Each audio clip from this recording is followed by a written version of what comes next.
Hello and welcome guys to Legalpedia. I am your legal friend Rahul Solanki. आज की इस video में हम जानेंगे प्रपोजल या ऑफर के बारे में। व्हाट इज प्रपोजल और offer, intention to create a legal relationship, communication of offer, cross offers, invitation to offer, general offer, standing offer, open offer या कंटिन्यूइंग ऑफर और इंपॉर्टेंट केस लॉज को भी इस वीडियो में कवर किया जाएगा।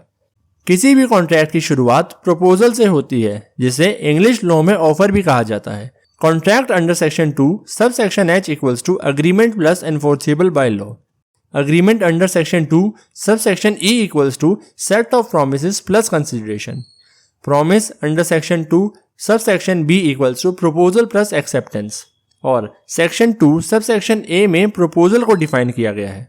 When one person signifies to another his willingness to do or to abstain from doing with a view to obtaining the assent of that other person to such act or abstinence, he is said to make a proposal. इस definition को break करेंगे तो कुछ words हमें मिलते हैं जो इसको समझने में आसान बना देते हैं।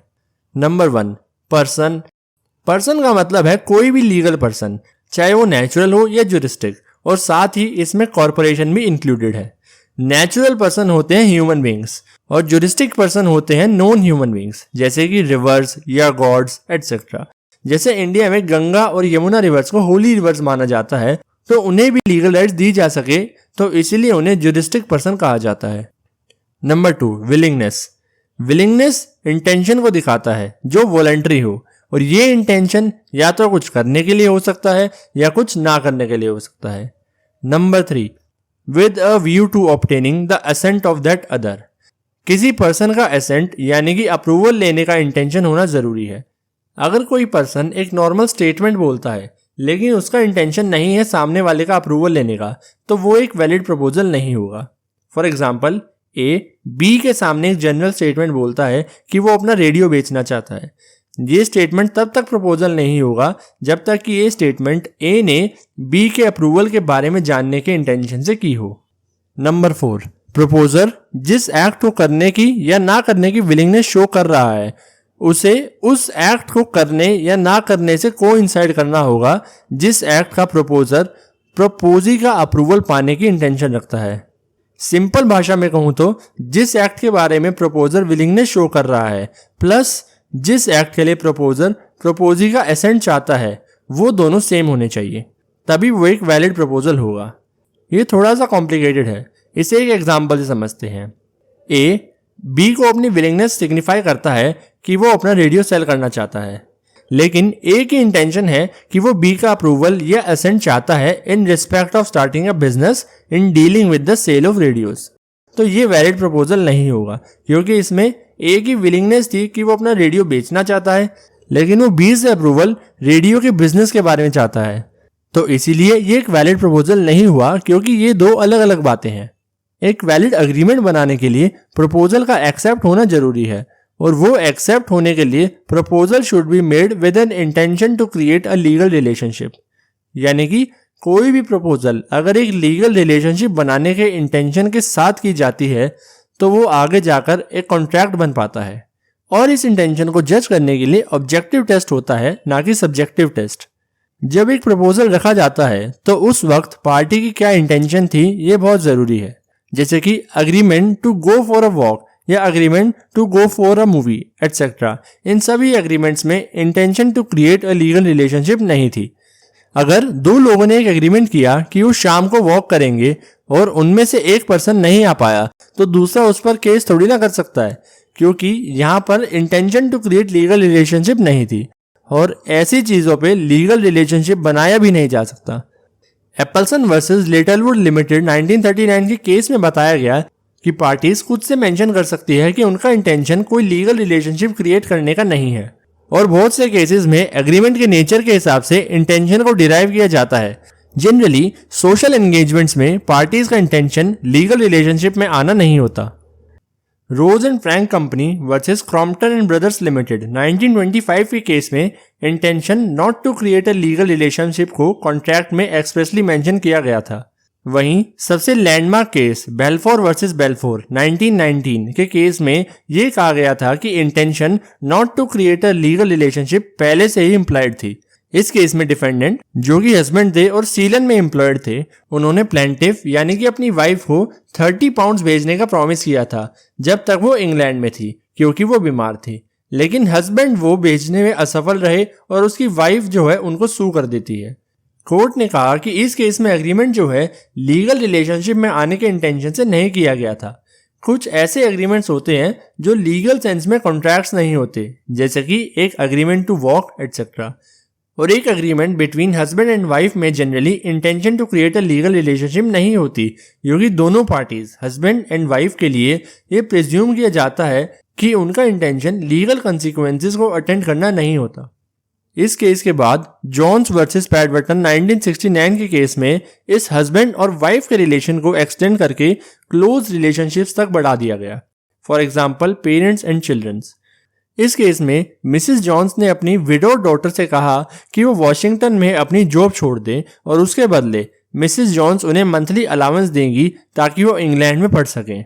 इसके बाद 1962 में मिसेस जॉन्स की डॉटर ने इंग्लैंड में एडमिशन ले लिया और 1964 में मिसेस जॉन्स ने इंग्लैंड में घर खरीदा, जिसमें से कुछ हिस्सा उन्होंने रेंट पर दे दिया और बाकी का हिस्सा अपनी डॉटर को रहने के लिए दे दिया। उस रेंट से ही मिसेस जॉन्स अपनी डॉटर को मंथली अलाउंस पे करती थी। लेकिन कुछ समय बाद मिसेस जॉन्स और उनकी डॉटर के बीच कुछ मतभेद हो गए और मिसेस जॉन्स ने अपनी डॉटर को एविक्शन के लिए सू कर दिया। डॉटर ने कहा कि मिसेस जॉन्स के प्रॉमिस की वजह से वो लीगली बाउंड है डॉटर को मंथली अलाउंस पे करने के लिए जब तक वो अपनी स्टडीज कंप्लीट नहीं कर लेती।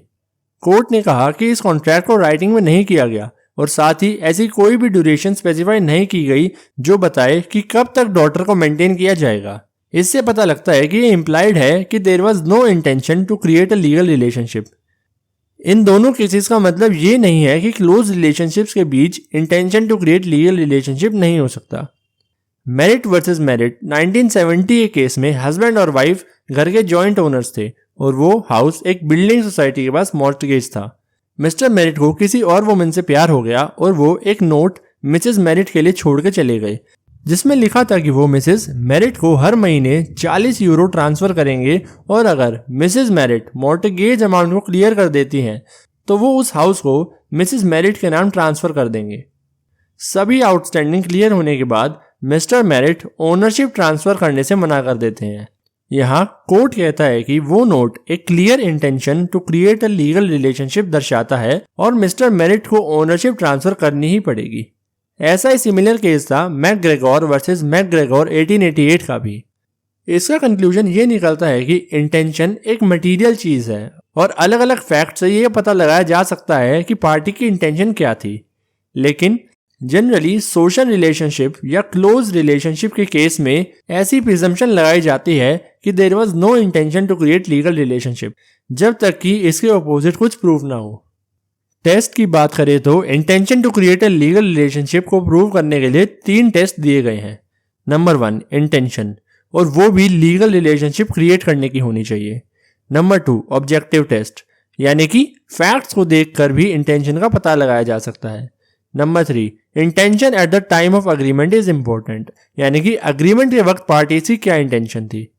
प्रपोजल या ऑफर में one of the most important चीज होती है कम्युनिकेशन, क्योंकि अगर ऑफर कम्युनिकेट ही नहीं किया गया तो एक्सेप्ट कैसे होगा। जैसे कि सेक्शन 2 सब सेक्शन बी में कहा गया है कि a proposal when accepted becomes a promise, यानी कि प्रपोजल के एक्सेप्ट होने के बाद ही वो प्रॉमिस बनेगा और एक्सेप्टेंस के लिए कम्युनिकेशन बहुत जरूरी है। सेक्शन 2 सब सेक्शन बी में वर्ड सिग्निफाइज का यूज किया गया है जो प्रपोजल की बात करता है। सिग्निफाइज का मतलब है communication using any mode of communication, क्योंकि एक ऑफर तभी एक्सेप्ट होगा जब प्रपोजी की नॉलेज में आएगा। सेक्शन 4 में बताया गया है कि प्रपोजल की कम्युनिकेशन तब कंप्लीट होती है जब वो उस पर्सन की नॉलेज में आ जाए जिसको वो प्रपोज किया गया है। फॉर एग्जाम्पल ए लेटर के जरिए बी को प्रपोजल भेजता है कि वो अपना घर सेल करना चाहता है एट अ सर्टेन प्राइस। इस प्रपोजल की कम्युनिकेशन तब कंप्लीट होगी जब बी उस लेटर को रिसीव करेगा। एक वैलिड प्रपोजल बनाने के लिए प्रपोजल का कम्युनिकेशन कंप्लीट होना जरूरी है। लालमन शुक्ला वर्सेस गौरी दत्त 1913 के केस में डिफेंडेंट का नेफ्यू घर छोड़ के भाग जाता है। प्लेंटिफ जो है वो डिफेंडेंट का सर्वेंट होता है और डिफेंडेंट उसे ऑर्डर देता है कि वो उसके नेफ्यू को ढूंढ के लाए। बाद में डिफेंडेंट अपने नेफ्यू को ढूंढने वाले के लिए 501 रुपए के रिवॉर्ड की घोषणा कर देती है। प्लेंटिफ को ऑफर के बारे में नॉलेज नहीं होती और वो डिफेंडेंट के नेफ्यू को ढूंढ लाता है। कुछ समय बाद डिफेंडेंट को रिवॉर्ड के बारे में जानकारी मिलती है और ऑफर का पता लगता है और नेफ्यू को ढूंढने के लिए वो डिफेंडेंट से रिवॉर्ड की मांग करता है। कोर्ट ने इस केस में कहा कि प्लेंटिफ को इस ऑफर के बारे में जानकारी नहीं थी और वो इस प्रपोजल को लेकर इग्नोरेंट था और इसीलिए प्रपोजल की कम्युनिकेशन कंप्लीट ही नहीं हो पाई थी और इसी वजह से डिफेंडेंट कॉन्ट्रैक्ट में बाइंड ही नहीं हो पाई। भले ही कंडीशंस पूरी की गई हों, लेकिन कम्युनिकेशन पूरी ना हो पाने की वजह से कोर्ट ने प्लेंटिफ का क्लेम रिजेक्ट कर दिया। और इस केस में एक इम्पोर्टेंट बात जो सामने आई वो ये थी कि acting in ignorance of the offer does not amount to the acceptance of the same. Indian contract act 1872 का सेक्शन 3 कहता है कि प्रपोजल की कम्युनिकेशन तब मानी जाती है जब कोई एक्ट या ओमिशन किया जाए जिसका इंटेंशन प्रपोजल को कम्युनिकेट करना हो। कम्युनिकेट करने की इंटेंशन ही काफ़ी नहीं होती, बल्कि एक एक्सटर्नल मैनिफेस्टेशन भी ज़रूरी है, चाहे वो किसी एक्ट के जरिए हो या किसी ओमिशन के जरिए हो। और इस एक्ट या ओमिशन का इंटेंशन प्रपोजल को कम्युनिकेट करना हो या इस ओमिशन के इफेक्ट से या एक्ट के इफेक्ट से प्रपोजल का कम्युनिकेशन पूरा हो जाए। फॉर एग्जाम्पल, ए अपना घर सेल करना चाहता है लेकिन वो किसी को कुछ बोलता ही नहीं और साइलेंट रहता है और प्रपोजल की कोई कम्युनिकेशन ही नहीं हुई। फिर वो बी को बताता है तो यहाँ पे कम्युनिकेशन बी के अगेंस्ट कंप्लीट हुई लेकिन सी के अगेंस्ट नहीं, जिसे बी ने इस डील के बारे में बताया है। सी के अगेंस्ट ये कम्युनिकेशन तभी कंप्लीट मानी जाती जब ए ने बी से ऐसा करने को कहा होता। अगर एक पर्सन के पास ऑफर की नॉलेज है और वो उसकी टर्म्स एंड कंडीशंस के अकॉर्डिंग एक्ट करता है तो उस एक्ट की वजह से उसे एक्सेप्टेंस ऑफ द प्रपोजल माना जाएगा। ये कंसेप्ट जनरल ऑफर्स में फॉलो किया जाता है जहाँ specific communication of offer and acceptance होना जरूरी नहीं है, लेकिन स्पेसिफिक ऑफर्स के केस में communication of proposal and acceptance का स्पेसिफिक पर्सन के पास होना जरूरी है। ऑफर को एक्सेप्ट करते वक्त पार्टी का इंटेंट रिवॉर्ड क्लेम करने का हो या ना हो।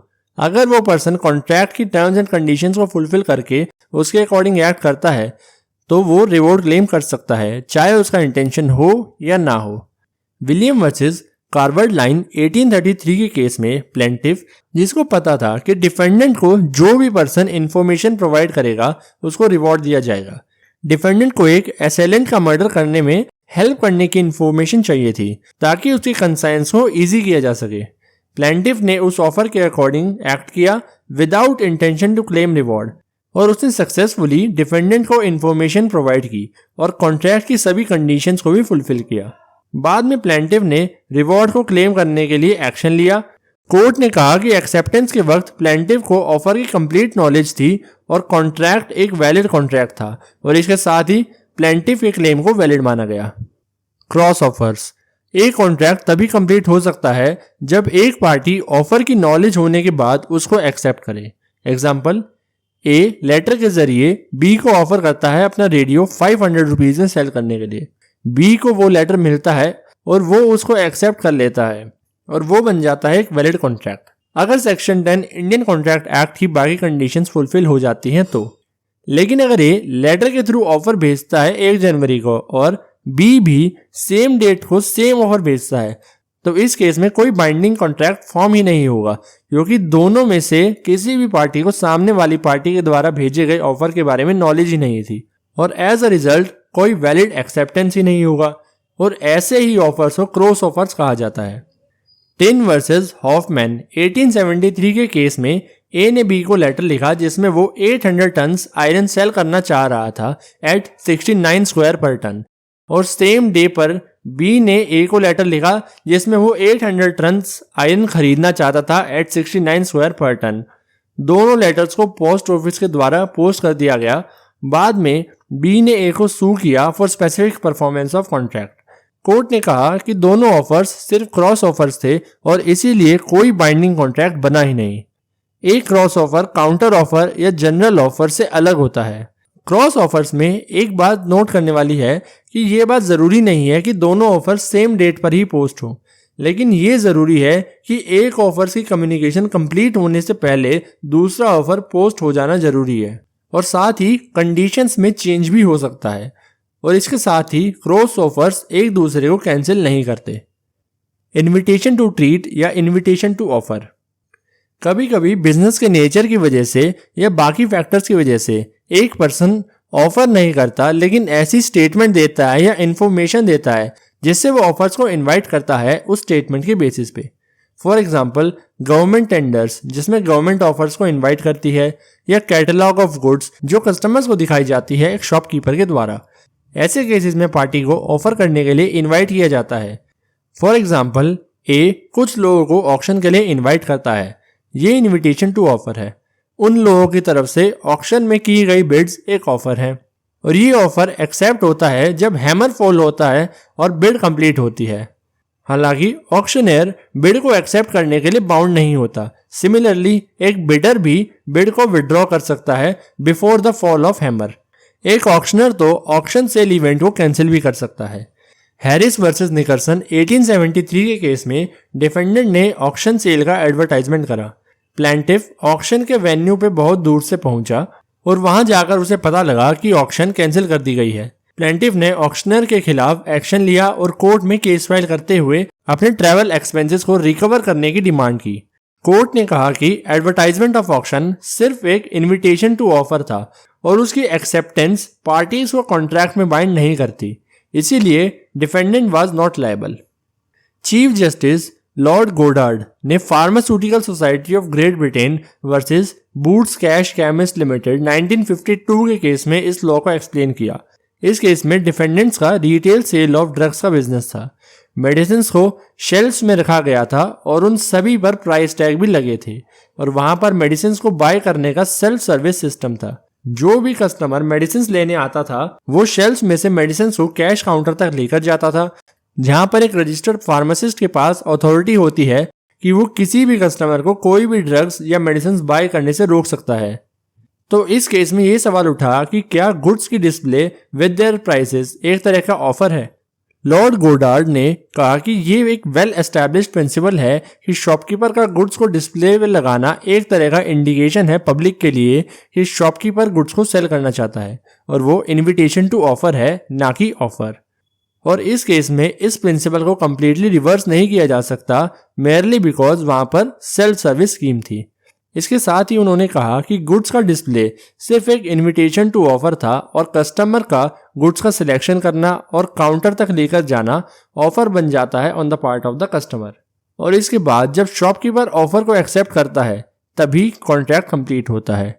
हालांकि शॉपकीपर के पास पूरा फ्रीडम है कि वो ऑफर को रिजेक्ट कर सकता है, और ये सब करता है एक रजिस्टर्ड फार्मासिस्ट जो कैश काउंटर पर मौजूद है। इस केस में चीफ जस्टिस का रीजन एक तरह का ordinary principle of common sense end of commerce पर बेस्ड था। अगर बताए गए प्रिंसिपल को हटा दिया जाए तो बहुत ही स्ट्रॉन्ग कॉन्सिक्वेंसेस हो सकते हैं, जैसे कि एक कस्टमर गुड्स को उठा लेता है और वो प्रॉपर्टी उसकी हो जाती है और शॉपकीपर उस गुड्स को सेल करने से मना नहीं कर सकता। वहीं दूसरी ओर कस्टमर उस गुड को वापस भी नहीं रख सकता, चाहे वो डिफेक्टिव ही क्यों ना हो, और शॉपकीपर कस्टमर को सक्सेसफुली इंसिस्ट कर पाएगा वो डिफेक्टिव गुड खरीदने के लिए।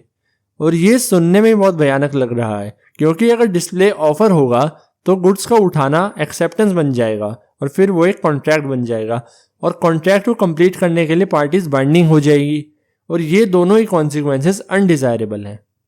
हार्वे वर्सेस फेसी 1893 के केस में प्लेंटिफ एक प्लॉट खरीदना चाहते थे जिसे बम्पर हॉल पेन के नाम से जाना जाता था। इसी के लिए प्लेंटिफ्स ने डिफेंडेंट्स को एक टेलीग्राम भेजा जिसमें उन्होंने लिखा था, will you sell us BHP, telegraph us the lowest cash price, यानी कि क्या आप हमें BHP सेल करना चाहोगे और हमें बिल्कुल कम से कम कैश प्राइस या उसकी कॉस्ट बता दो एक टेलीग्राफ के जरिए।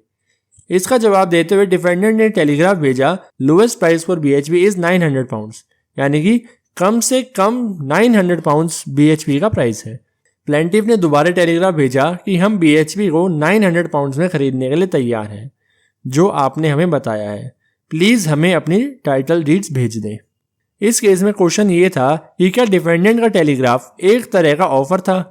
Judicial committee of the premier council ने कहा कि डिफेंडेंट ने प्लेंटिफ के टेलीग्राफ के सेकंड क्वेश्चन का ही रिप्लाई दिया था, और ये हुआ इन्विटेशन टू ट्रीट या इन्विटेशन टू ऑफर, और प्लेंटिफ का सेकंड टेलीग्राफ सिर्फ एक ऑफर ही हुआ बाय द प्लेंटिफ और ना कि वो एक एक्सेप्टेंस था। एक बाइंडिंग कॉन्ट्रैक्ट बनाने के लिए डिफेंडेंट्स के द्वारा एक्सेप्टेंस जरूरी है, क्योंकि डिफेंडेंट्स जब एक्सेप्ट करेंगे कि हाँ वो अपना प्लॉट प्लेंटिफ को सेल करना चाहते हैं तो तभी ये कॉन्ट्रैक्ट बाइंडिंग होगा। मैकपर्सन वर्सेस अपन्ना AIR 1954 के केस में प्लेंटिफ ने डिफेंडेंट को उसकी प्रॉपर्टी के लिए 6,000 रुपीज पे करने का ऑफर दिया। उसने दोबारा से डिफेंडेंट के एजेंट को लेटर लिखा ये जानने के लिए कि क्या पहले वाला ऑफर एक्सेप्ट हुआ है या नहीं, और साथ ही उसने रीजनेबल ग्राउंड्स पर हायर प्राइस पे करने की भी बात कही। एजेंट ने रिप्लाई किया कि डिफेंडेंट 10,000 रुपीज से कम एक्सेप्ट नहीं करेगा और इससे सस्ती प्रॉपर्टी सेल नहीं करेगा। प्लेंटिफ ने कहा कि वो ₹10,000 पे करने को तैयार है। कोर्ट ने इस केस में कहा कि एजेंट का लेटर सिर्फ एक तरह का इनविटेशन टू ऑफर था और प्लेंटिफ का सेकंड लेटर जिसमें वो 10,000 पे करने की विलिंगनेस एक तरह से ऑफर है और डिफेंडेंट को वो ऑफर एक्सेप्ट करना होगा ताकि एक बाइंडिंग कॉन्ट्रैक्ट बनाया जा सके। Badri Prasad versus state of Madhya Pradesh AIR 1970 के केस में डिविजनल फॉरेस्ट ने प्लेंटिफ को लेटर लिखा ये कम्युनिकेट करने के लिए कि क्या वो 17,000 रुपीज और पे करने को तैयार हैं बड़े ट्रीज के कॉन्ट्रैक्ट के लिए। प्लेंटिफ ने रिप्लाई किया कि हाँ वो तैयार है पे करने के लिए, लेकिन एक कंडीशंस के साथ कि उनके पहले के 17,000 रुपीज के क्लेम को एक्सेप्ट कर लिया जाए। इस केस में सुप्रीम कोर्ट ने कहा कि पहली बात तो डिविजनल फॉरेस्ट ऑफिसर का लेटर सिर्फ इन्विटेशन टू ऑफर ही था, और दूसरी बात अगर वो ऑफर भी होता तो प्लेंटिफ का एक्सेप्टेंस एक कंडीशनल एक्सेप्टेंस था और इसीलिए किसी भी तरह का कॉन्ट्रैक्ट फॉर्म नहीं हुआ। General offers. जनरल ऑफर एक तरह का ऑफर होता है जिसे पब्लिक एट लार्ज के लिए ओपन किया जाता है और जो भी उस ऑफर की कंडीशंस को परफॉर्म करता है तो ये माना जाता है कि उसने ऑफर को एक्सेप्ट किया है। For example A makes an offer कि जो भी पर्सन उसके लॉस्ट चाइल्ड को ढूंढ के लाएगा वो उसको रिवॉर्ड देगा। ये एक जनरल ऑफर है और जो भी पर्सन उस चाइल्ड को ढूंढ के लाएगा तो ये समझा जाएगा कि उसने ऑफर को एक्सेप्ट कर लिया है और एक वैलिड कॉन्ट्रैक्ट भी बन गया है। और इस केस में एक्सेप्टेंस के कम्युनिकेशन की कोई ज़रूरत नहीं होती और ऑफरर को कंडीशंस फुलफिल करने के बाद इन्फॉर्म किया जा सकता है। इंडियन कॉन्ट्रैक्ट एक्ट के सेक्शन 8 में कहा गया है कि प्रपोजल के कंडीशंस के अकॉर्डिंग कोई एक्ट परफॉर्म करता है तो उसे एक्सेप्टेंस ऑफ प्रपोजल ही माना जाता है। ये सेक्शन जनरल ऑफर्स के रिगार्ड में बात करता है, वहीं स्पेसिफिक ऑफर्स के केस में एक्सेप्टेंस की कम्युनिकेशन मस्ट है। हालांकि general offer public at large के लिए ओपन होता है, लेकिन कॉन्ट्रैक्ट तभी कंक्लूडेड माना जाता है जब कोई पर्सन या पर्सन्स ऑफर के टर्म्स के अकॉर्डिंग एक्ट करते हैं। Carlill versus carbolic smoke ball company 1893 के लैंडमार्क जजमेंट में जनरल ऑफर के बारे में बात की गई। इस केस में डिफेंडेंट्स ने एक नया प्रोडक्ट बनाया था जिसे स्मोक बॉल कहा गया था। इस प्रोडक्ट से इन्फ्लुएंजा को क्योर किया जा सकता था और इसके लिए उन्होंने न्यूज़पेपर में एडवर्टाइजमेंट दी कि अगर कोई पर्सन हमारे द्वारा बताए गए प्रेस्क्राइब्ड पीरियड के लिए स्मोक बॉल कंज्यूम करेगा और उसके बाद भी उन्हें इन्फ्लुएंजा हुआ तो हम उन्हें 100 पाउंड्स का रिवॉर्ड देंगे। प्लेंटिफ ने एडवर्टाइजमेंट को देखा और उन्होंने प्रेस्क्राइब्ड पीरियड के लिए स्मोक बॉल कंज्यूम की और उसके बाद भी उन्हें इन्फ्लुएंजा हो गया। ऑफर के अकॉर्डिंग उन्होंने रिवॉर्ड क्लेम की अपील की, लेकिन डिफेंडेंट का कहना था कि उन्हें ऑफर के एक्सेप्टेंस की कम्युनिकेशन ही नहीं की गई और उन्होंने रिवॉर्ड देने से मना कर दिया। कोर्ट ने कहा कि डिफेंडेंट ने जो ऑफर प्रेजेंट किया था वो पूरे वर्ल्ड के लिए ओपन था और वो एक ऑफर की वजह से जो भी टर्म्स को फुलफिल करता कंपनी उसको रिवॉर्ड देने के लिए लायबल होती। और इस केस में कॉन्ट्रैक्ट की सभी कंडीशंस फुलफिल की गई और साथ ही ये कॉन्ट्रैक्ट उन लिमिटेड लोगों के लिए था जो एडवर्टाइजमेंट की फेथ पर आगे आए और उन्होंने प्रोडक्ट को कंज्यूम किया। इसीलिए defendants will be liable to pay the reward of 100 pounds to the plaintiff. हालांकि जनरल ऑफर की नॉलेज होना बहुत जरूरी होता है। लालमन शुक्ला वर्सेस गौरी दत्त 1913 के केस में डिफेंडेंट ने अपने सर्वेंट को अपनी लॉस्ट नेफ्यू को ढूंढने के लिए कहा था। जब वो उसकी सर्च में था तभी डिफेंडेंट ने हैंडबिल्स के थ्रू एडवर्टाइज किया कि वो लॉस्ट बॉय को ढूंढने के लिए 501 रुपीज का रिवॉर्ड देंगी। प्लेंटिफ जो डिफेंडेंट का सर्वेंट था उन्होंने लॉस्ट बॉय को ढूंढ निकाला, लेकिन उन्हें ऑफर की नॉलेज नहीं थी। बाद में ऑफर की जानकारी मिलने के बाद उन्होंने रिवॉर्ड क्लेम करना चाहा, लेकिन कोर्ट ने कहा कि plaintiff was ignorant of the offer और उसका लॉस्ट बॉय को ढूंढने का एक्ट एक्सेप्टेंस नहीं था और इसलिए कोई कॉन्ट्रैक्ट फॉर्म ही नहीं हुआ और डिफेंडेंट रिवॉर्ड देने के लिए लायबल नहीं होंगी। हरभजन लाल वर्सेस हरचरण लाल AIR 1925 के केस में भी child lost and reward claim का मैटर था और कोर्ट ने कहा कि प्लेंटिफ के पास एडवर्टाइजमेंट या अनाउंसमेंट की नॉलेज थी और उसने डिफेंडेंट के लॉस्ट सन को ढूंढ भी निकाला, इसीलिए प्लेंटिफ सक्सेसफुली रिवॉर्ड क्लेम कर सकता है। विलियम्स वर्सेस कावरडाइन 1833 के केस में प्लेंटिफ को पता था कि एक अवार्ड दिया जाएगा उस पर्सन को जो असेलेंट के मर्डर में हेल्प करने के लिए डिफेंडेंट को इन्फॉर्मेशन प्रोवाइड करेगा। प्लेंटिफ ने डिफेंडेंट को इन्फॉर्मेशन भी दी जिसकी हेल्प से कन्विक्शन ऑफ असेलेंट हो सका, लेकिन प्लेंटिफ ने कहा कि वो रिवॉर्ड क्लेम करना नहीं चाहती, लेकिन बाद में उन्होंने अपना माइंड चेंज कर लिया और डिफेंडेंट को रिवॉर्ड के लिए सू कर दिया। कोर्ट ने कहा कि वो सक्सेसफुली अवार्ड क्लेम कर सकती है। स्टैंडिंग ऑफर, ओपन ऑफर या कंटिन्यूइंग ऑफर। एक ऑफर को एक्सेप्ट करने के लिए एक सर्टेन पीरियड ऑफ टाइम के लिए ओपन किया जा सकता है। ऐसे ऑफर को स्टैंडिंग ऑफर या ओपन ऑफर या कंटिन्यूइंग ऑफर कहा जाता है। For example 1000 bales of cotton को सप्लाई करने का offer from 1 January 1997 to 31 December 1997, ये एक ओपन ऑफर है और कॉन्ट्रैक्ट तब कंक्लूड होगा जब ऑर्डर प्लेस किया जाएगा। और अगर 1 फरवरी 1997 को 50 बेल्स ऑफ कॉटन का ऑर्डर प्लेस किया जाता है तो ये कॉन्ट्रैक्ट सिर्फ उसी एक्सटेंट तक कंक्लूड होगा और बचे हुए 950 बेल्स का ऑफर किसी भी वक्त रिवोक किया जा सकता है, लेकिन कोई भी ऑर्डर आने से पहले। सप्लाई ऑफ गुड्स के टेंडर्स भी ओपन ऑफर होते हैं। टेंडर्स के लिए दिए गए एडवर्टाइजमेंट्स सिर्फ इन्विटेशन टू ऑफर हैं और ऐसे एडवर्टाइजमेंट का एक्सेप्टेंस या अप्रूवल एक स्टैंडिंग ऑफर बनता है और जब ऑर्डर प्लेस किया जाता है तभी एक्सेप्टेंस ऑफ ऑफर माना जाएगा, जिससे एक बाइंडिंग कॉन्ट्रैक्ट बन सकता है। Union of India versus Madala Thataiah AIR 1964 के केस में डोमिनियन ऑफ इंडिया, जो इंडियन रेलवेज के ओनर हैं, उन्होंने 14,000 मॉन्ड्स ऑफ केन जैगरी की सप्लाई का टेंडर निकाला जिसको रेलवेज की ग्रेन शॉप्स को देना था। मॉन्ड्स एक वेइंग यूनिट है, एक मॉन्ड में अप्रॉक्स 37 kg वेट होता है और केन जैगरी आप समझ ही गए होंगे कि गुड़ जो आमतौर पे घरों में यूज किया जाता है। डिफेंडेंट ने इस एडवर्टाइजमेंट को पढ़ा जो कि एक इनविटेशन टू ऑफर था और उन्होंने 7,900 रुपीज की सिक्योरिटी फी डिपॉजिट करवा दी टेंडर की बिड में पार्टिसिपेट करने के लिए। प्लेंटिफ की एक कंडीशन थी कि जैगरी को 4 इंस्टॉलमेंट्स में ट्रांसपोर्ट किया जाएगा जिसमें 3,500 मॉन्ड्स हर इंस्टॉलमेंट में दिए जाएंगे और प्लेंटिफ किसी भी वक्त या किसी भी इंस्टॉलमेंट के बाद कॉन्ट्रैक्ट कैंसिल कर सकता है। और प्लेंटिफ ने डिफेंडेंट को इन्फॉर्म किया और बताया कि उन्होंने ऑर्डर को कैंसिल कर दिया है और कॉन्ट्रैक्ट को क्लोज कर दिया है। डिफेंडेंट ने कहा कि ये ब्रीच ऑफ कॉन्ट्रैक्ट है और उसने प्लेंटिफ को सू किया और ब्रीच ऑफ कॉन्ट्रैक्ट के लिए डैमेजेस भी क्लेम किए। ट्रायल कोर्ट में जहां रेलवे अथॉरिटी के डिसीजन को सही बताया गया और कहा गया कि उनके पास पावर थी कि वो कभी भी कॉन्ट्रैक्ट कैंसिल कर सकते हैं, हाई कोर्ट ने इसके अपोजिट डिसीजन दिया और कहा कि कॉन्ट्रैक्ट को कैंसिल नहीं किया जा सकता और उन्होंने सेटलमेंट का ऑर्डर किया। सुप्रीम कोर्ट ने कहा कि प्लेंटिफ के इस टेंडर को एक स्टैंडिंग ऑफर की फॉर्म में एक्सेप्ट किया गया है और लॉ के अकॉर्डिंग स्टैंडिंग ऑफर को किसी भी वक्त कैंसिल किया जा सकता है, लेकिन एक बार ऑफर एक्सेप्ट कर लिया जाए तो बाकी के ऑफर को ही कैंसिल किया जा सकता है और एक्सेप्टेड पार्ट को कैंसिल करना ब्रीच ऑफ कॉन्ट्रैक्ट है और प्लेंटिफ को डैमेजेस पे करने होंगे। ऑफर एंड एक्सेप्टेंस के कुछ और केसेस पर भी नजर डालते हैं। Bank of India versus OP स्वरंकर AIR 2003 में कोर्ट ने कहा कि contract act contract of employment को भी कंट्रोल करता है। एक एम्प्लॉय अपने रेजिग्नेशन की एक्सेप्टेंस से पहले उसे विड्रॉ कर सकता है। Ghaziabad development authority versus union of India AIR 2000, इस केस में भी कोर्ट ने कहा कि डेवलपमेंट अथॉरिटी के द्वारा ब्राउचर इशू करना for a scheme of allotment of plots सिर्फ एक इन्विटेशन टू ऑफर है।